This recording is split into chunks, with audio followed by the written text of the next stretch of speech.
Welcome to another episode of the Luxembourg Mind. Today we are going to be talking to Paul Galez and we are at the City Hall. So Paul is an alderman for the city of Luxembourg. His focus is on youth, children, youngsters and ways in which he can enrich their lives. His role as an alderman is the reason why we're here in the town hall. Paul is also a member of the Chambre des Députés, where he makes decisions that influence our lives. In this conversation with Paul, we are going to be talking about things that are going well in Luxembourg, challenges that we face and plans that are in motion to tackle them. We're also going to be talking to Paul about his plans, his aspirations for the next 4 years, big problems that he's going to be tackling, and his definitions for success. Let's walk in to his really nice room here and hear from him directly. Come on in. He has a really nice signboard. Let's go hear from him.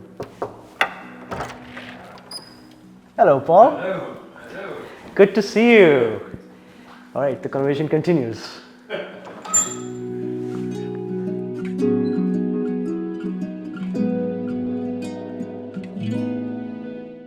Paul, thank you so much for having us here in your office in City Hall. It's a beautiful office. It's a beautiful building.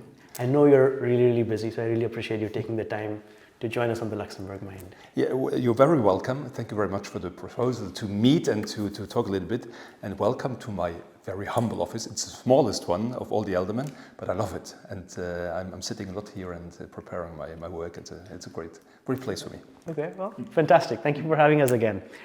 You have, I was researching your background a little bit. You have a strong background in theology. You've even earned a PhD in systematic theology. So I guess it's Dr. Paul Galez. You're right.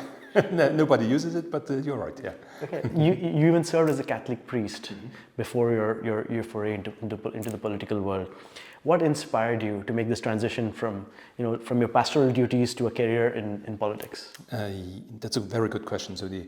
Because you're asking about the inspiration, not about what led to the point that I could not be anymore a priest. So about the negative things. No, you just your motivation. Yeah, you ask about the motivation. Motivation is to remain close to the very big questions of life. So if you are a priest, if you are studying theology, if you are a believer in whatever religion you want to be in, you're always close to the very big questions. And in politics it's the same, because in politics you try to organize, or at least to organize a framework in which people can freely develop as a society.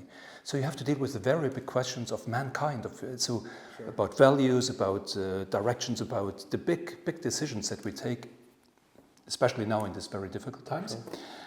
So I'm still very close to the big questions, and that's what I like. That's what motivates me to make these steps. In the meantime, I was working for Caritas Luxembourg. Very big questions too, because it's about human dignity. And this is a question a value that fills my heart, that my heart burns for this, if I may say so, for this value. Okay. In a way, when I look at your career from the outside, it looks like you were helping people through your pastoral duties, and now you're continuing to help people, but the scope, the magnitude of your potential impact is probably like really big, because now you're influencing the whole country. Yeah, in some way you are right, yeah. In some way you're right. As a member of parliament, we have a responsibility for the whole country, even further than that, because we are part of Europe. We are a small but very important puzzle piece, piece of puzzle. Indeed. Of the European puzzle. Indeed. And so I have also taken that opportunity also to work on European level. But as a matter of fact, the most time and the most motivation, most energy goes to my work here in this office, which is the office of the city of Luxembourg, because it's very concrete. I meet people, I'm responsible for the children and the young, so I meet them, I see them, and this is very motivating for me. Yeah. I'm glad we have you at the helm here. Good. You touched upon Caritas. Can I ask you a little bit about that? So the Caritas story had a bit of an unfortunate ending, but you did some great work for them. Could you walk us through your experiences there? Yeah, so I was very lucky, because Caritas asked me to build a new project called Young Caritas. And it is not only to work with the youngsters that we meet as Caritas, like young refugees, young people from in poor families, or not only the young people that are like our, you call it, the people that we work for, but the beneficiaries, not only the young beneficiaries, but to go to the schools, to go everywhere where youngsters are, and to say, don't we all want a society made of solidarity? And there are a lot of examples why youngsters want this world to be made out of solidarity. And so I had the opportunity to motivate them to say, let's do something together. Let's change the world for the better. And so these are, again, the big questions, the big motivations. Let's change the world for the better in small steps. And that was my work at Caritas. So we did a lot of projects with youngsters for refugees, for people in need, for poor people. We went to Calais, into the camp, the big camp of refugees there in Calais. A dramatic situation, but youngsters went there to be committed, and so it was beautiful. It was beautiful. They cooked soup for the homeless people, and then we went around, and they were so sensitive, the youngsters, to ask the homeless, what do you want? What do you need? Not only to give them soup, and now I decided that you need soup, but to say, what do you want? What do you need? We have soup, we have bread, do you need something else?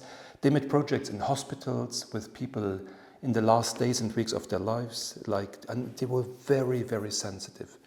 To awaken or to give awaken is not the right word, to give the youngsters the possibility to show that they are good people and that they love this world. I love that. I guess when you have these kind of experiences in your formative years, it kind of defines you as a person for the rest of your life, right?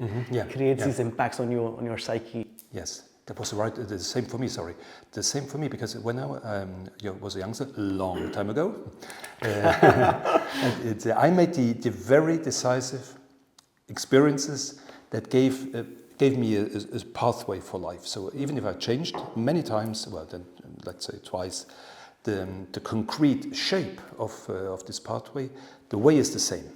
Okay. And so and this is, for me, it was decisive to make these experiences as a youngster. Fantastic. And how are you, post-Caritas, how are you transitioning these activities? Are you still engaged?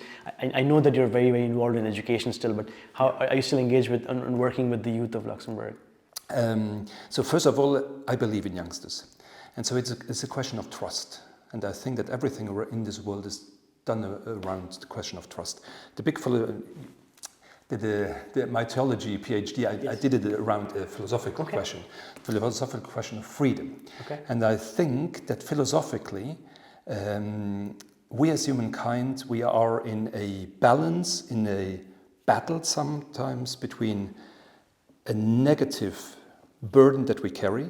It's the question, are we okay? Is it okay that we exist? Can we really, am I good enough? So this is, and on the other side, we have this big opportunity to learn to trust, to trust in other people, to trust in the society, to trust also in politics, to trust in the state, and so on. But to trust. And so being engaged with youngsters means for me giving them good reasons to trust. Trust the world, trust the future, trust themselves, trust even a country, trust the world, even in negative times. And I think this is a time which is very heavy for them, also for the youngsters, for us, for the youngsters. Continue to trust into a future that you can build and help to build. Okay. That's the main point. Yeah. Okay, fantastic. In 2016, you were honored with the European Citizens Prize for your involvement in refugee support. Could you walk us a little bit about some of the initiatives that you led and how this came about, what this recognition means to you? Yeah, it's not my merit. So the youngsters deserve it, because it was following our experience in Calais. We were like accompanied by some media, and when we went to Calais for a week to live with the refugees coming from all the countries around the world, trying to get to Great Britain. So there was this camp of all the people who did not manage to go to Great Britain. There were many of the refugees coming from different countries, who lost their lives in the sea, in the channel, and so we were there, and the media took this topic and asked us about the experiences. And so there were young people getting a voice. They had a voice to tell other youngsters and the society in Luxembourg how important is this to trust and not to lose hope, and to be at the side of those who are poor or who are in a very difficult situation. And so the prize was given namely to me, but as a matter of fact, it was for the youngsters that were engaged in that project and in all the projects of the Caritas. It meant for me two things. The first one, recognition. People are recognizing that this is important what we do, because it's not always very clear that being committed for refugees is very, very important. And the second thing, it was for me a first meeting with concrete politicians, because it was given by the European Parliament, this prize, the European, it was the European Parliament, I think, or the Commission, I don't know, it doesn't matter. But I met politicians there in Brussels, and that was a point where I asked myself the question, I met so many topics in my life, and I know that I would so much like to change life conditions of other people. Politics would be the right way. Okay. There are politicians, let's talk to them. And so in that same year, 2016, I decided to enter politics. Okay, okay, very good. This whole refugee situation, when I look around Europe, it seems to have taken a very political narrative. When I look at Luxembourg, it feels like it's less politicized here. What do you think we have done? How do you think we have done in terms of integrating refugees into Luxembourg? Where have we done well? What could we have done better? Yeah. So as a matter of fact, we are asking two questions. The first question is the welcome of those who come to Luxembourg. So in whatever situation they are. We talk about refugees, but they could be in a situation where they ask for international help, international asylum. Yeah. They can also be in a situation where they are totally lost, they do not know what to do, where to go, and so on. The welcome of these people in Luxembourg was very strong, I think. And then the second step, the second thing we're talking about is integration afterwards, because you use the word integration. This is when they are finally, when they have arrived in Luxembourg, and they live somewhere in Luxembourg with the people living in Luxembourg. How do we manage to make them, or to give them the opportunity to be part of our society? Italians and Portuguese, they managed to do this very well because they came to Luxembourg as migrants, not refugees, migrants work migrants. I know that Luxembourgers, we do our best. Sometimes we are a little bit like, no, what is now happening to me? And so, but we have an open heart, and as we speak a lot of languages, sometimes it makes it also mentally easier to understand somebody else. So I think that in general, we did a good job, but there are things to improve. Like the integration is not always well done. People are in parallel societies, a little bit lost in their villages and so on. So there are things to improve.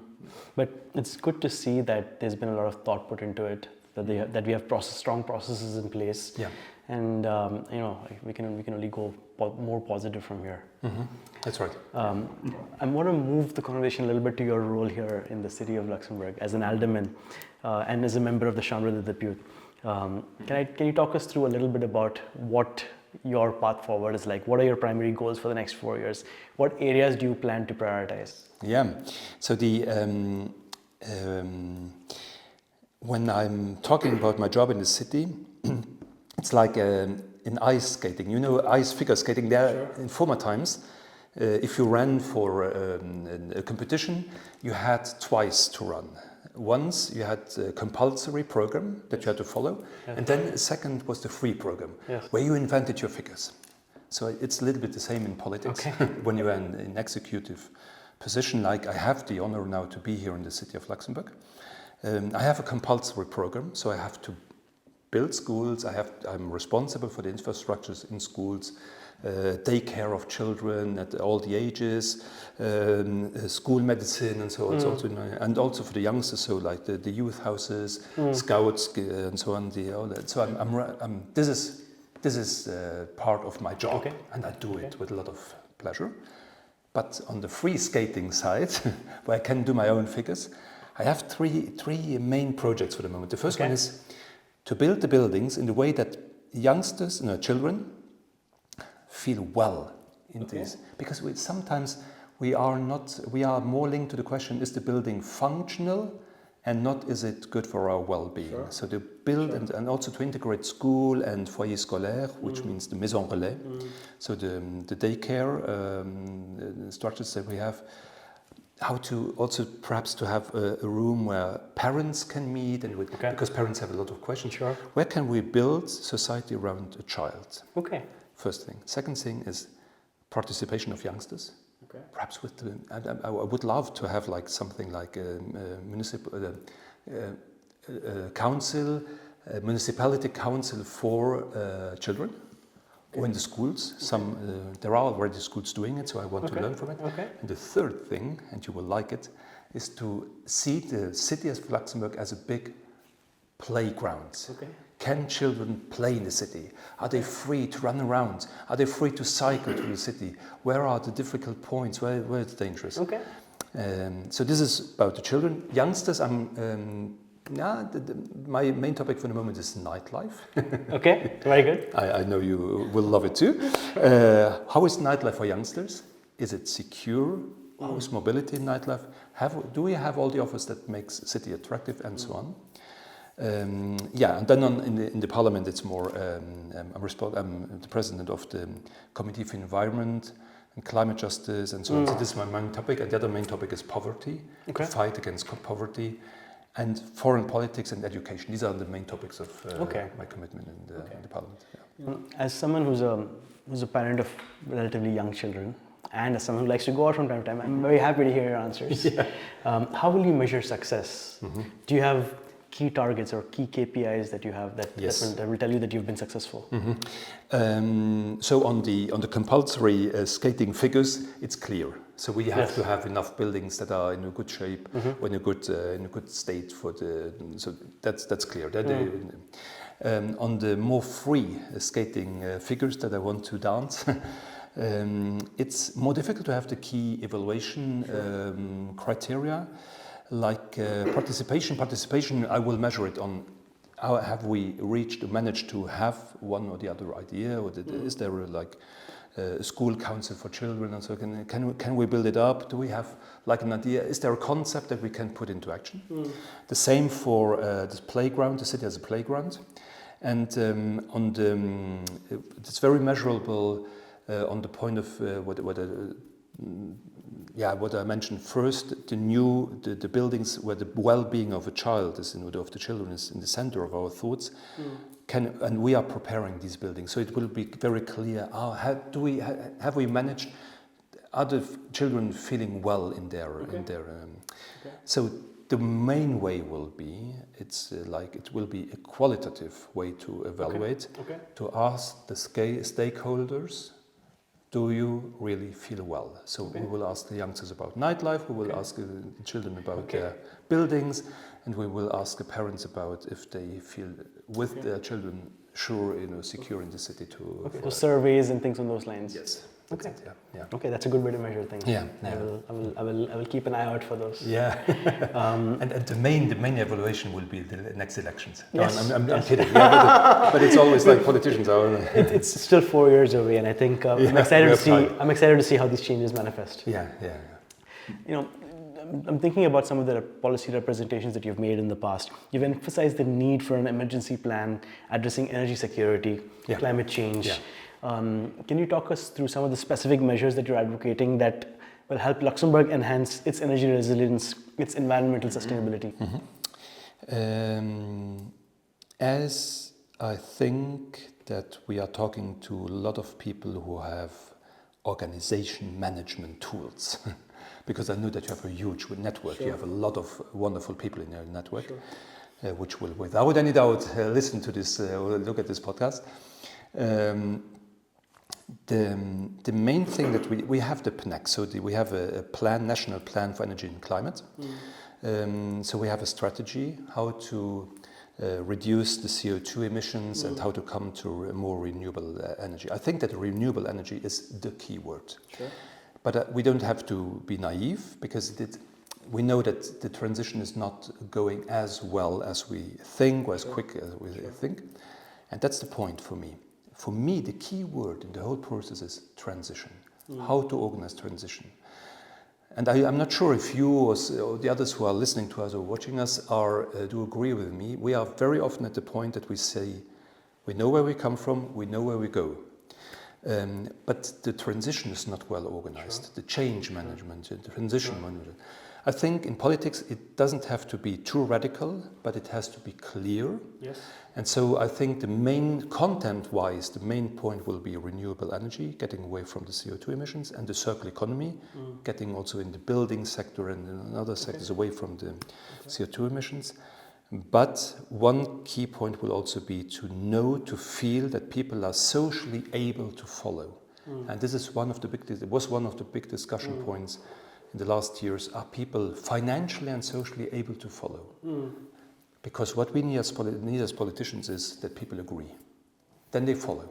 Sure. They see the objective. They see the sense, the purpose.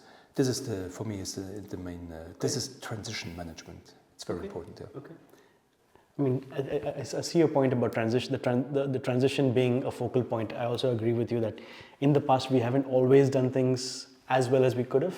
But with people like you, I'm hoping that I'm positive about the future, especially for Europe where we need this. Yeah, that's right. More than other parts. That's right. Yeah. Sometimes,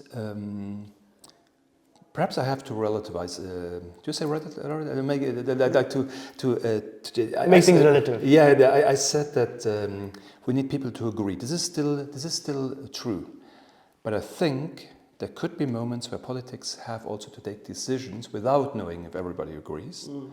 And in climate change issues, I think that we have arrived at that point because we are very close to some tipping points, and we don't have hard time anymore. The USA are now doing the total contrary, and I think that we, as European politicians, we have to have the courage to go on, to continue on this way. Perhaps a little bit quicker that we did it, like faster than we could until now. Indeed. I want to talk to you a little bit about some of the things that Luxembourg is doing well. Luxembourg is often seen as this model of economic stability with a strong financial sector, a high quality of life, a multilingual international force. We're politically still moderate these days compared to our neighbors or the rest of the world.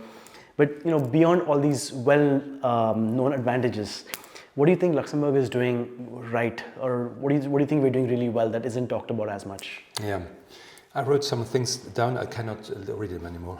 But it goes with being a doctor. Yeah, your handwriting gets worse. I have the script or the writing of a doctor. Now, what we do well is we are basically very open-minded. As we speak all these languages, we are very open-minded. So what Luxembourg did always very well in Europe is the diplomatic balance. I think we had several presidents of the European Commission. Why take a Luxembourger? Because we are not dangerous. We do not have our own interest to fight for or to defend against other big countries. We are diplomatic. We can have the balance. We listen to the French, we listen to the German, we listen to the Portuguese, to the Italian, to the Spanish, and we say, okay, we listen to everybody, so also the other languages. And we say, okay, let's find compromises. This is strong. Luxembourg is strong in this. And then we have the Luxembourgish model, like the Luxembourgish way to do things. In Luxembourg, we know each other. So this means the ways can be very short. If you have something very important, you come to somebody who said, I'm very close to the government. You tell the people, and sometimes things go very, very quick because the ways are so short. Sure. This is a Luxembourgish way to make. This has also a disadvantage because we know each other. Yes. And I want to take a political measure that where I know my best friends will not agree, I will think twice because my best friends will tell me, Paul, come on, we're also friends. And so in other countries, the distance is bigger to the people, and so perhaps you are not that much exposed to the reactions of the people you know, or also in the wider circles. And so politicians are more exposed to the opinion of their peer groups, or This is very typically Luxembourg. I hadn't thought about that. You are very close to the ground realities. You're very close to people who are actually going to be directly impacted by the policies you enact, and that feedback loop is so strong that you know immediately what the reactions are. Yeah, it means two things. So the first thing is I love this way. I love it to be in direct contact with people. And in Luxembourg, this is so possible. This is so cool. Yes. The second thing is, as people address you directly with their needs or with their questions, without passing through 3 different secretariats and so on, without going very long and huge way until they arrive to the political decider, you have to find a very true and sincere way to deal with it. And my way is to say, I take it very serious what you tell me. I'm very sincere. I see it like this. I will look what we can do, but I have to be sincere. If there is no way to do it, even the fact that we know each other will not change it. And I'm sorry about that. So you have to well distinguish your roles. Sure. When you're a politician, you have also to play that role. When you're a friend, you're a friend. And then this is, I want to keep it clear. And so, Is it hard to play the balancing act while receiving feedback, but also keeping clear of any conflicts of interest? It's hard, yeah.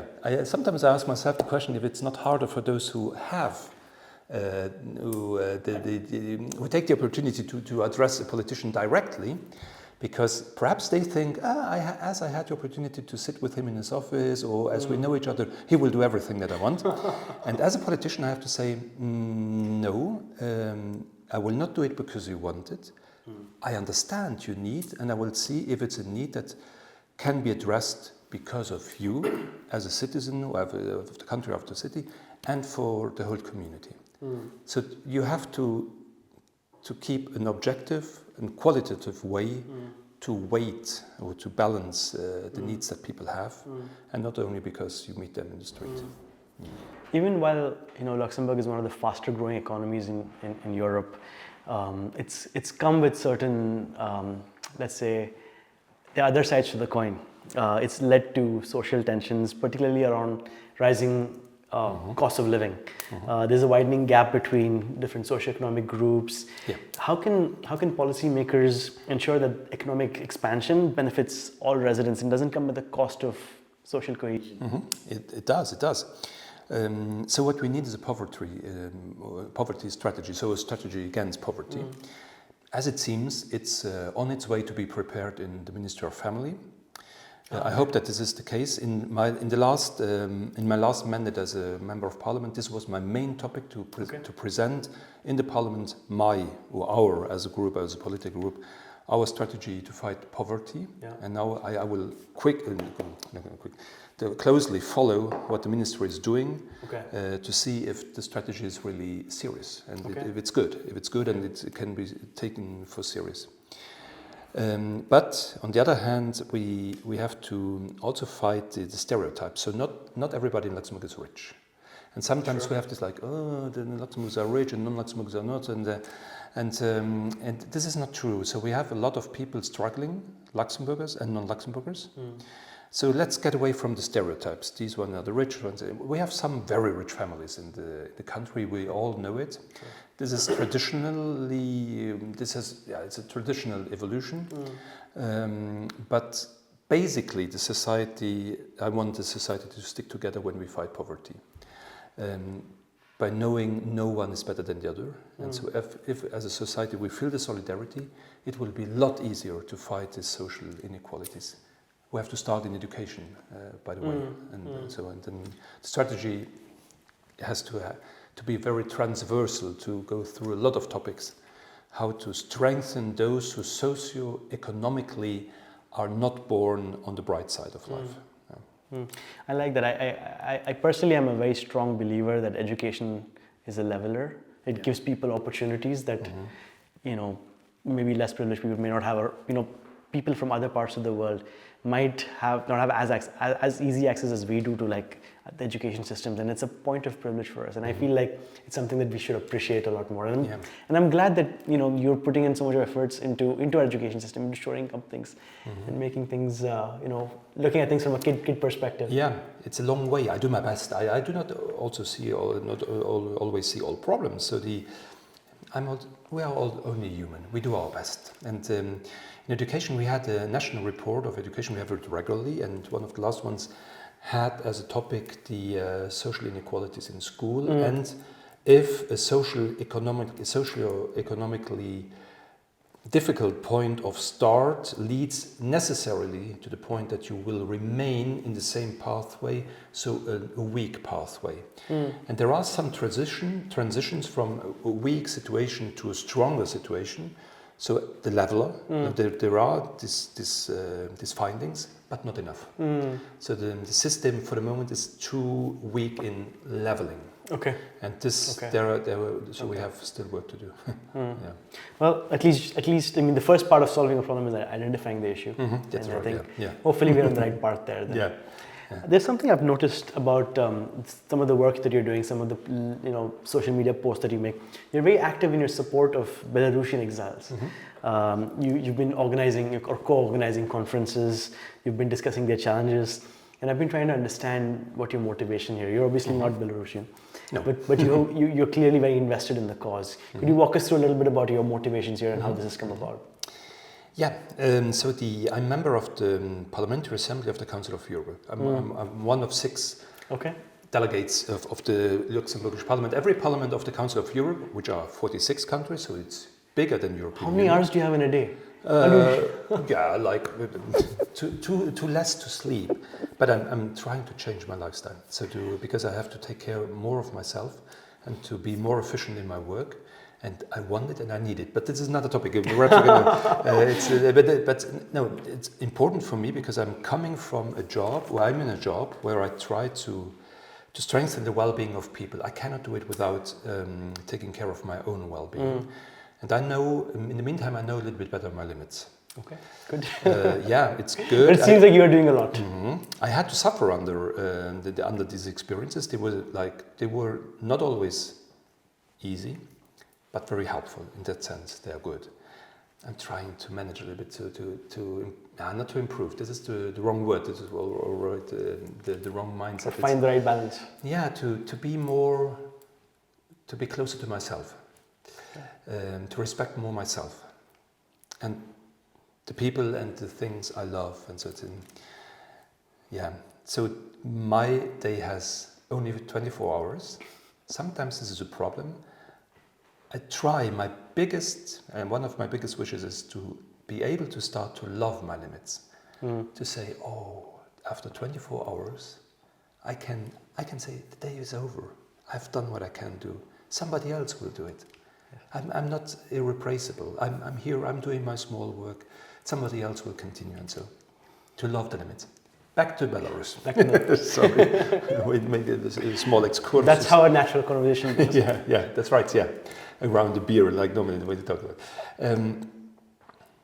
As a member of the Parliamentary Assembly, I am a member of the Committee of Migration in this Parliamentary Assembly, and there, the Secretariat, they watch a little bit out for parliamentarians where they said, perhaps this one is, or this person is willing to do a report. To write a report, but because not everybody is willing, because it takes time. And so they approached me and they said, yeah, I'm willing. I would like to say. We have the topic of Belarus, because the Secretariat, they are very, very sensitive about geopolitical movements, what is going on. And what fascinated me or motivated me on this topic is Belarus is totally forgotten, especially after the Russian aggression against Ukraine. It's the neighbor of Ukraine and the neighbor of... So now we're talking about Belarus because Belarus as a dictatorship, the dictator of Belarus, Lukashenko, is helping Putin against Ukraine. Then we talk a little bit about Belarus. But and so the needs of the exiled people, 300,000 to 500,000 left the country after the election of 2020, when Svetlana Tikhanovskaya was elected president, but Lukashenko didn't recognize the election. So Svetlana Tikhanovskaya, had to leave the country, is now living in Lithuania and Vilnius, building like an exile government.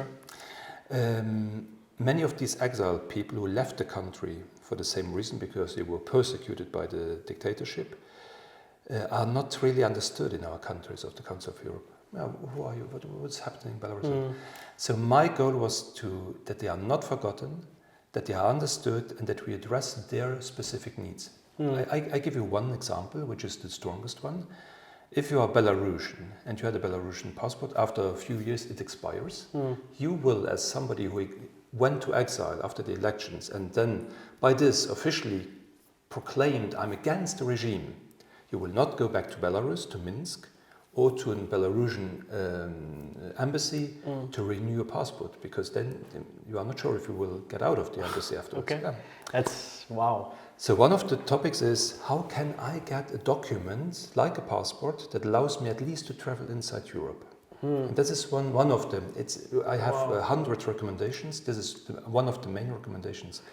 And so there is now a passport being developed for the Belarusians in exile, also following this report. So it's incredible to think that even within Europe, where we have such a high quality of life, that these kind of issues are still being faced. Yes. And I think it even magnifies the need for us to intervene and support these right, people. Yeah. If you are a committed politician, you will find too much work. So you have to make choices. And I try to make the choice to take the topics that are forgotten.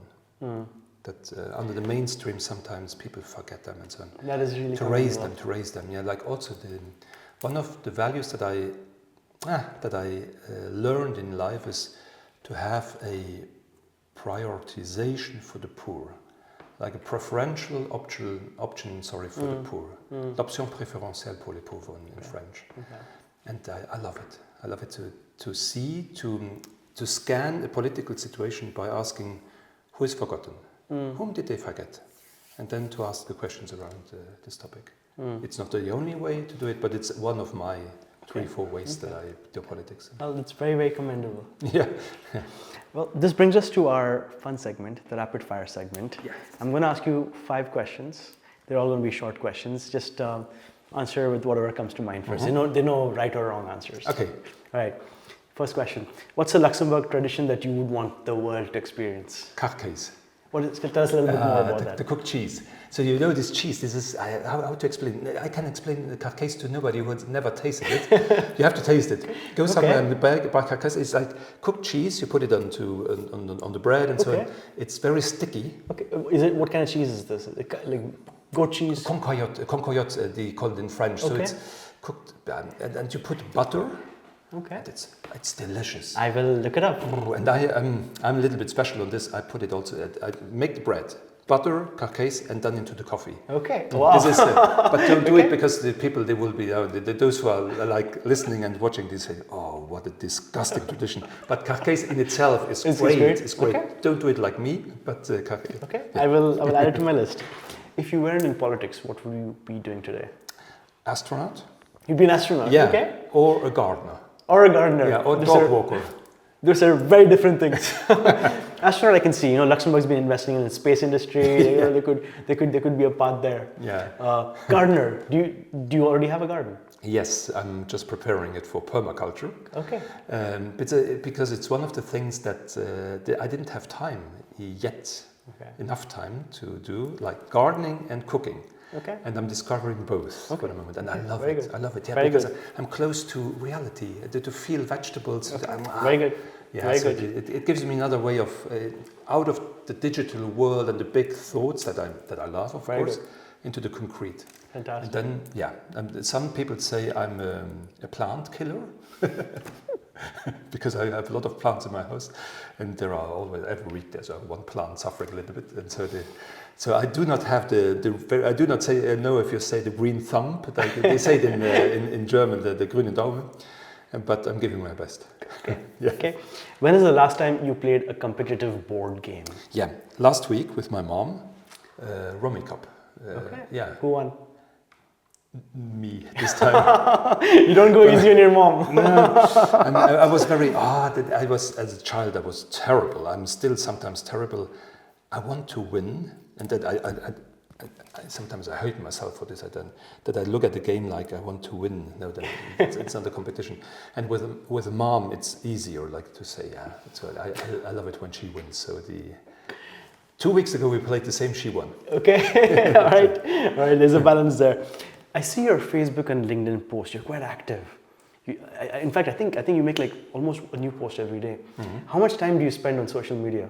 Mm-hmm. I'm just doing digital detox. Right now? During Lent time, yeah. Okay.